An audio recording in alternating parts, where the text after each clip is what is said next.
Bueno, en este capítulo vamos a ver un poquito sobre ahora el capítulo 21 del libro de Porrero. Ya habíamos visto en el capítulo 20 como una introducción a lo que es la información sensorial que el sistema nervioso recibe. Y ahora vamos a profundizar un poquito más, ¿sí? Recuerden, como siempre digo, en cada capítulo o en cada video, esto lo hago para mí, para que me quede grabado lo que estudio, y después cuando tengo que repasar, acudo a los videos, se me hace más rápido y más fácil, ¿sí? Pero bueno, lo comparto para que lo tengan ustedes también. Eh, ¿Qué vamos a ver en este capítulo? Bueno, vamos a ver de qué es somatosensorial. Es toda la información que recibimos, ¿sí? Tanto esteroceptiva, recuerden que era lo que proviene de la piel, lo que proviene de afuera, podríamos decir, del exterior. Después tenemos la propioceptiva, que es la que recibimos de los músculos y las articulaciones, y la interoceptiva, la que recibimos de los órganos internos, ¿sí? Esteroceptiva es cuando, por ejemplo, el tacto, ¿sí? O la temperatura, el dolor, eso sería esteroceptiva. Eso es información somatosensorial. También información somatosensorial es la propioceptiva, o sea, la información que recoge justamente, como dijimos, de las articulaciones, de los músculos, ¿sí? De los tendones, por ejemplo. Eh, Vamos a ver un poquito, no sé si en este capítulo vemos usos musculares, sí creo que lo vemos, pero no voy a profundizar tanto sobre eso porque ya hay un video que hablo sobre usos musculares. Y bueno, recibe información estática y dinámica de nuestro organismo, de nuestras articulaciones, cómo se está moviendo nuestro cuerpo, en qué posición está, ¿sí? Es eso. Y también somatosensorial en las vísceras o los vasos, la información que recibe de las vísceras y los vasos. Y nada más, eso habla en la introducción de este libro, ¿sí? Hasta, hasta aquí más o menos. Eh, Está por aquí. Yo creo que, me parece que ya estoy haciendo un video con esto porque veo que tengo dibujitos, pero no recuerdo. Ah, ya sé qué me pasó. No se me grabó el audio. Ahí está. Entonces lo tengo que volver a hacer. Bien, este segmento del libro habla un poquito de los mecanorreceptores, ¿sí? O sea, de los receptores que tenemos en la piel, también las articulaciones, ¿sí? Que van a recibir la información, por ejemplo, las terminaciones libres y las encapsuladas. Para que se entienda a qué se refiere, yo no sé si ya expliqué esto en algún capítulo, me parece que sí, pero bueno, vamos a recordarlo, ¿sí? Libre es cuando las neuronas, ¿sí? Terminan con sus axones, con sus ramas terminales, así, libres, en la piel o donde sea, ¿ok? Entonces la información táctil van a recibir directamente eh, estas terminaciones axonales. Y encapsulada sería una neurona con su axón, con sus terminaciones, ¿ok? Pero con una cápsula, ¿ok? Va a haber distintas cápsulas o distintas formas de terminaciones. Las libres van a recibir información, como dice acá, ¿sí? Lo que es, por ejemplo, la del dolor, ¿sí? Las terminaciones libres, por ejemplo, reciben información de dolor, ¿ok? Después tenemos, para que vayan sabiendo, después ustedes esto lo leen, pero más o menos para resumir, porque es largo este capítulo. Después tenemos los corpúsculos de Meissner, ¿sí? Que yo en un capítulo de Purves, hablo un poquito de esto, así que si lo quieren repasar ahí, explico un poquito mejor lo que son los corpúsculos de Meissner, los corpúsculos de Ruffini, los de Pazzini, los discos de Merkel, ¿ok? Lo- para no perder tiempo acá y después verlo en ese capítulo de Purves que habla un poquito más amplio acerca de estas terminaciones que recordemos lo que hacen es justamente cada terminación receptora recibe información externa o interna, ¿ok? Para llevar a nuestro sistema nervioso central, ¿ok? Cada una cumple una función distinta. Vea que acá una terminación libre, como yo le decía, el axón, con sus ramas libres, y en cambio tenemos las encapsuladas, ¿vieron? Como este axón termina como una cápsula ahí, ¿ok? Y después tenemos el corpúsculo de Pacini, el corpúsculo de Ruffini, etc. Pero como le digo, vayan a ese capítulo, a ese video del Purve que habla de somatosensorial, y ahí habla un poquito más amplio, si lo quieren ver. Y después tenemos acerca del uso muscular, ¿sí? Que voy a explicar brevemente acerca de esto. Bueno, vamos a ver un resumen más o menos de esto, lo que son los usos musculares. Acá tenemos el músculo, ¿sí? Dentro de este músculo hay fibras, en el centro podríamos decir, que se llaman las fibras intrafusales, ¿ok? Estas fibras musculares, las que conocemos normalmente que se contraen para que el músculo ahora pueda contraerse, son las fibras extrafusales, ¿sí? Estas fibras intrafusales están en estos receptores, podríamos decir también sensitivos, ¿sí? Acá. Y hay dos neuronas, una se llama fibra 1A y fibra 2, ¿sí? Ambas, no voy a ser muy específico para no perder mucho tiempo, eh, ambas van a llevar información al sistema nervioso central, ¿sí? Para comunicarle al sistema nervioso en qué condición está el músculo. Si se está estirando de más, entonces le envía información, che, se está como súper estirando el músculo, le avisa al sistema nervioso central, ¿ok? Eh, y entonces el sistema nervioso central lo que hace ahora es, obviamente, reenviar información por motoneuronas alfa, que son estas que están acá, que vienen de la médula también, que son las neuronas motoras, ¿sí? Que se le dicen alfa, y estas motoneuronas alfa lo que van a hacer es ahora contraer el músculo o una mínima contracción para que no se estiren tanto, ¿sí? Como un reflejo que tiene nuestro organismo ante el estiramiento. Esto se va a ver un poquito mejor más adelante en otro capítulo, seguro lo vemos, pero es esa la función, ¿sí? Bien, y después tenemos estas fibras, motoneurona gamma, que van a llevar información a los usos musculares, como vemos, pero esto lo que van a hacer es informarle al uso muscular cuánta atención debe tener el uso muscular, ¿sí? Para mantener un equilibrio al estiramiento, por ejemplo, ¿sí? Es eso lo que va a hacer esta fibra. Más o menos para que tengan una idea de cómo funciona el uso muscular. Ya voy a hacer un video explicando mucho mejor este tema. Si lo quieren, me avisan. Después tenemos el órgano tendinoso de Golgi, que lo que va a hacer es abrir información sobre la tensión del tendón, justamente, ¿sí? Y por último tenemos los receptores articulares, que el libro dice de que, como dice acá, se lo voy a leer, acá dice de que el espesor de estas cápsulas articulares y de los ligamentos se localizan varios tipos de receptores. Junto a terminaciones nerviosas libres, hay receptores semejantes a los corpúsculos Refuini y parecidos a los Pacini. La función principal de estos receptores articulares es controlar la posición extrema de las articulaciones, señalando los límites de riesgo articular. Entonces, vemos, para que quede redondito, el músculo le envía información al sistema nervioso de cómo está contraído o no, si qué tensión tiene, mejor dicho. El tendón también le envía información, porque el tendón es tensionado por el músculo según se contraiga.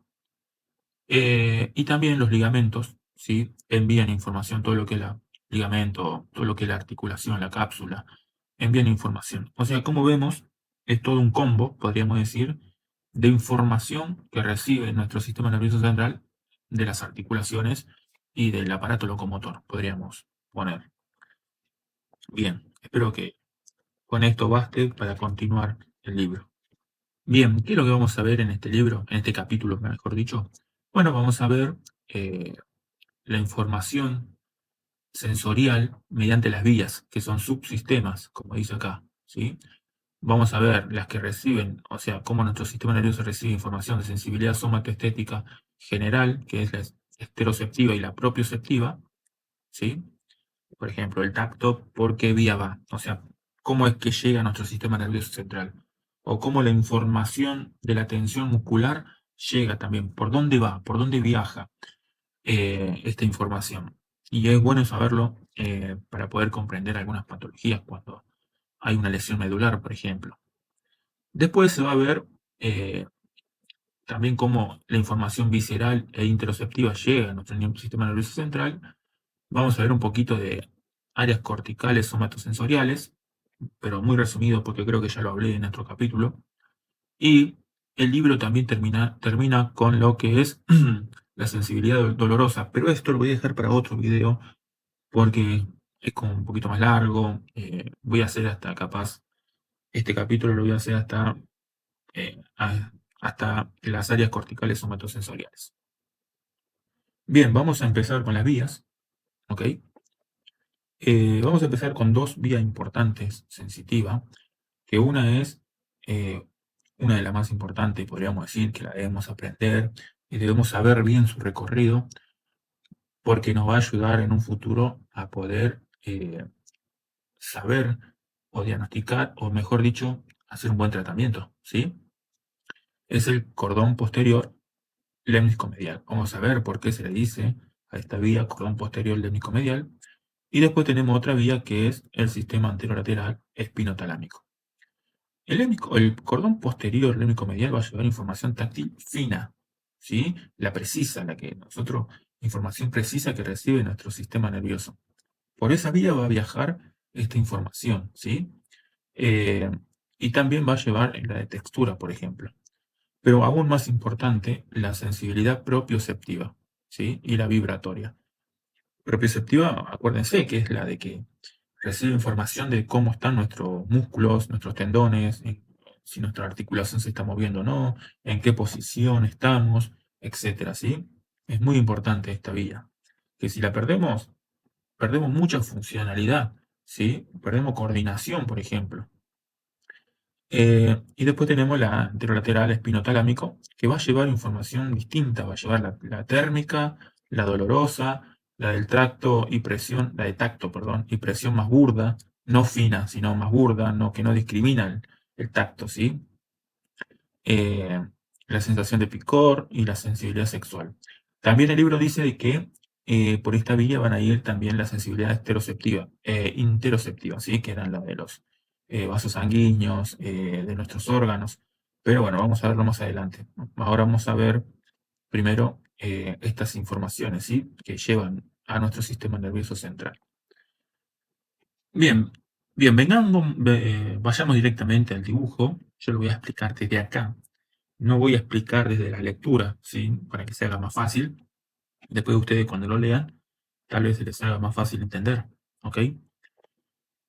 Va a haber neuronas de distinto orden en esta vía. Va a haber tres tipos de neuronas: primer orden, segundo orden y tercer orden, ¿sí? Como vemos aquí en el dibujo, tenemos la neurona de primer orden, que es la primera neurona, que es la que va a recibir información, ¿sí?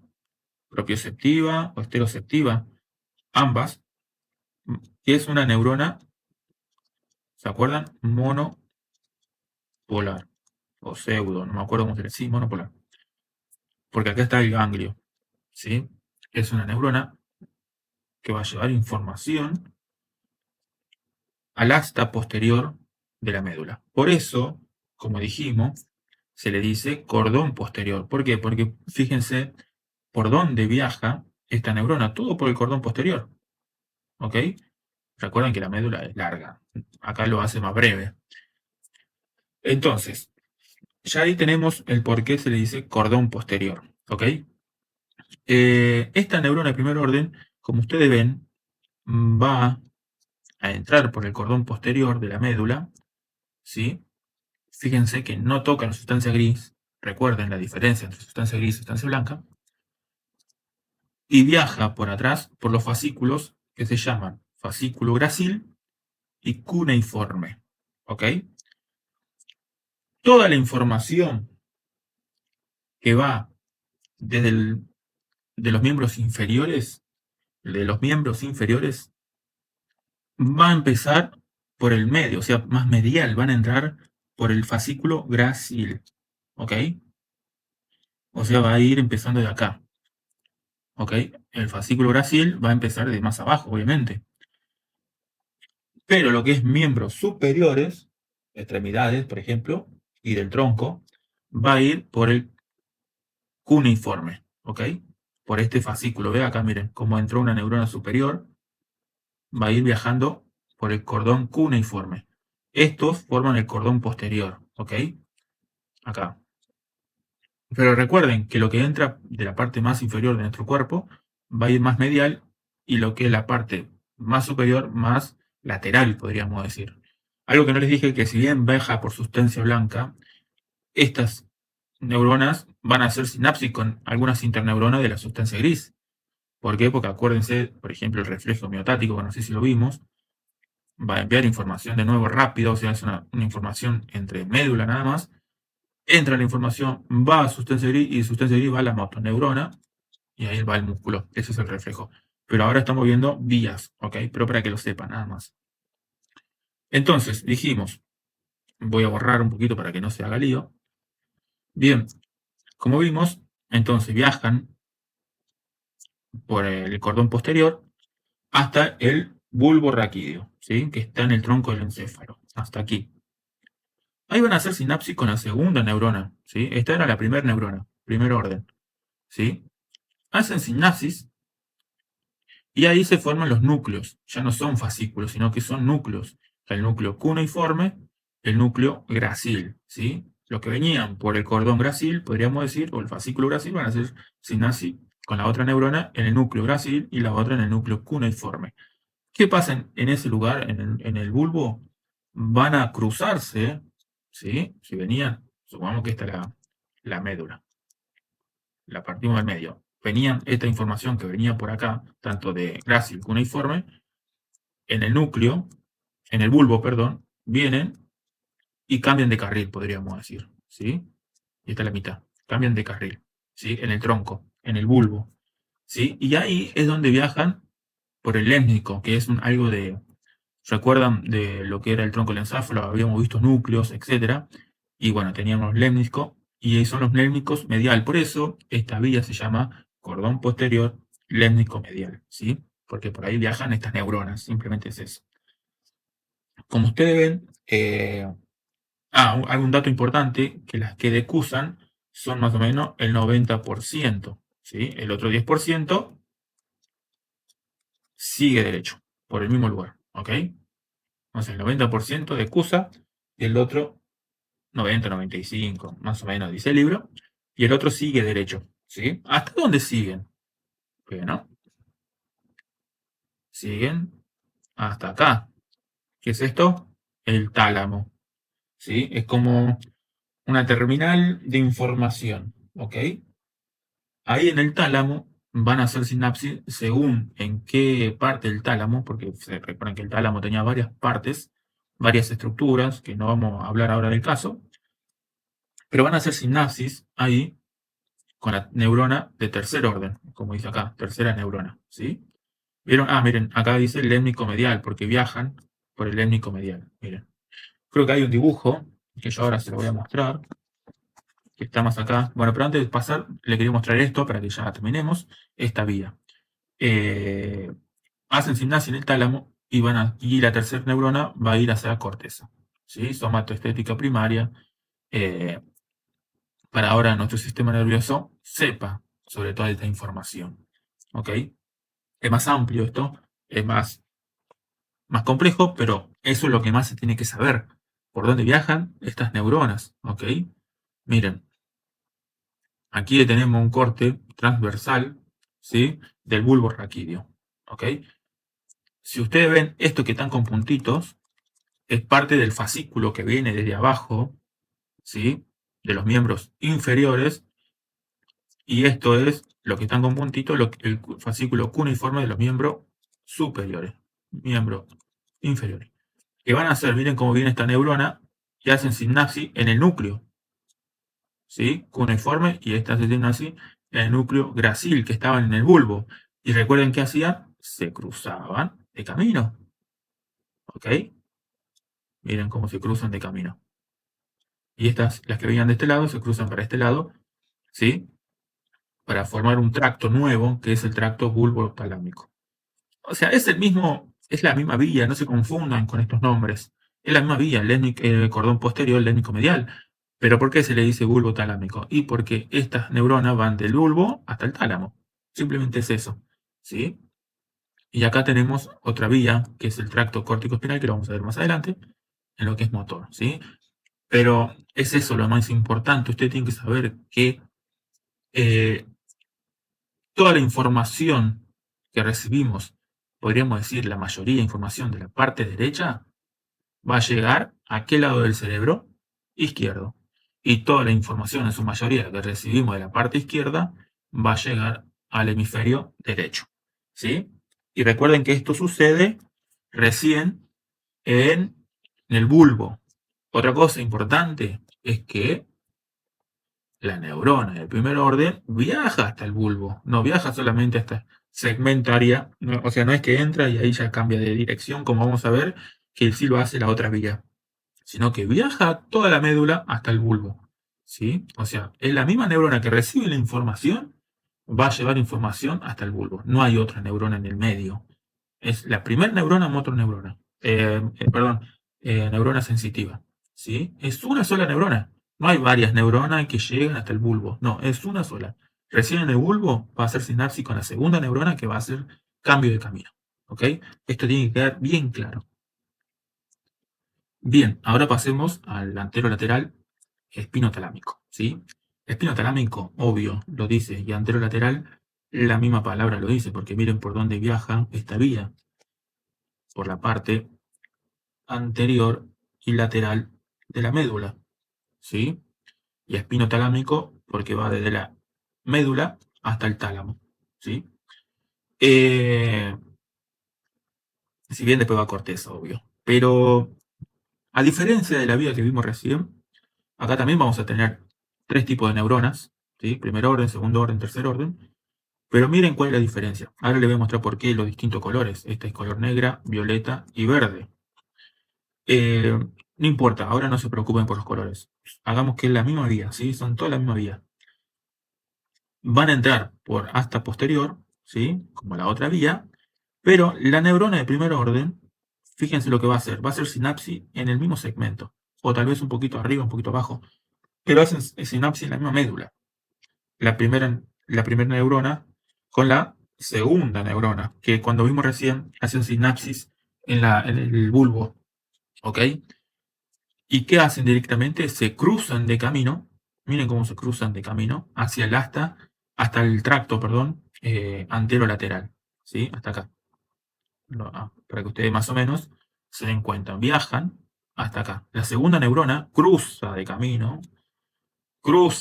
o decusa, como se dice, para ir por el lado contrario, contralateral, por la cual entró la información, ¿sí? Si este es el lado derecho, este izquierdo, todo lo que recibamos información de los miembros un tanto inferiores, o del tronco inferior, no, del tronco no, sino de los miembros inferiores superiores, del tronco, ahora esperen que me acuerde de algo, no me acuerdo bien cómo era ese camino, pero vamos, no me quiero mezclar. Eh, que entran por el lado derecho van a viajar por el lado izquierdo, ¿sí? De la médula, ¿ok? ¿Por qué es importante saber esto? Eh, Porque si tenemos una lesión acá, perdón. Si tenemos una lesión acá, entonces, en la parte esta de la médula, toda la información que podamos recibir de nuestros miembros superiores e inferiores del lado derecho no lo vamos a sentir, ¿sí? ¿Por qué? Porque hay una lesión acá, ¿ok? No lo vamos a sentir, por más que sea del lado izquierdo, ¿ok? Más o menos para que se entienda eso. Bien, para seguir, entonces, entra a la... perdón, dibujar, ahí está. Viaja, hacen sinapsis, la segunda neurona que va a hacer va a viajar por médula, va hacia el tronco, no va a decusar porque ya decusó o ya se cruzó, viaja por, podemos decir, posterior a la oliva inferior, y acá es donde entran en juego los colores, ¿sí?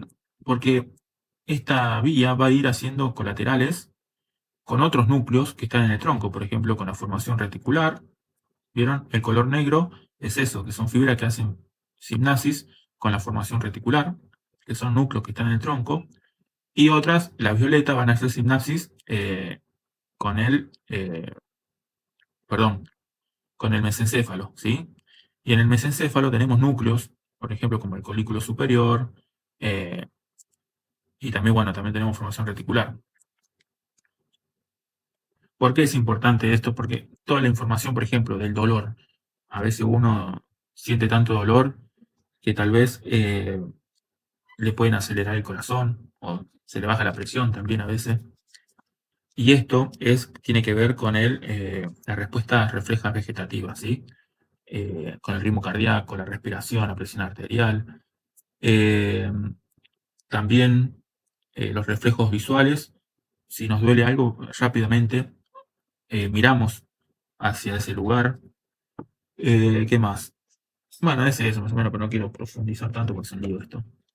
Sino para que más o menos tengamos ideas de para qué hacen sinapsis ahí en esos colaterales. Si seguimos, va a ir hacia el tálamo, todo va a caer en el tálamo porque es pinotalámico, y del tálamo va a hacer ahí sinapsis con la tercera neurona, que también va a ir al área somatoestética, al área somatoestética primaria y a la ínsula, ¿sí? Que ya vamos a ver por qué. Bueno, espero que más o menos haya entendido. Como dijimos, lo importante es aquí saber es esto, ¿sí? Dónde las neuronas decusan y qué neurona se lesiona, si se lesiona esta neurona de primer orden o se lesiona la segunda orden, ¿ok? Eso va a depender todo, ¿ok? Bien, entonces algo que quería comentar para finalizar esta primera parte, que hace sinapsis con la ínsula, que está relacionada con lo que es, por ejemplo, las emociones, ¿sí? Por ejemplo, por eso está relacionada con el dolor, también con los reflejos vegetativos, por ejemplo. eh, no me sale la palabra ahora, pero, por ejemplo, yo cuando uno tiene un dolor fuerte se queda sin aire también. Todo eso tiene que ver con las emociones, con el control respiratorio. Hay un montón de sinapsis que ocurren allí, esta información del dolor, por ejemplo, que hace que se conecten entre ellos para dar una respuesta. Eh, Voy a dejar acá la primera parte y después voy a hacer una segunda donde vamos a hablar un poquito más de otras vías y también las vías viscerales, por ejemplo. Y ya terminaríamos con el capítulo.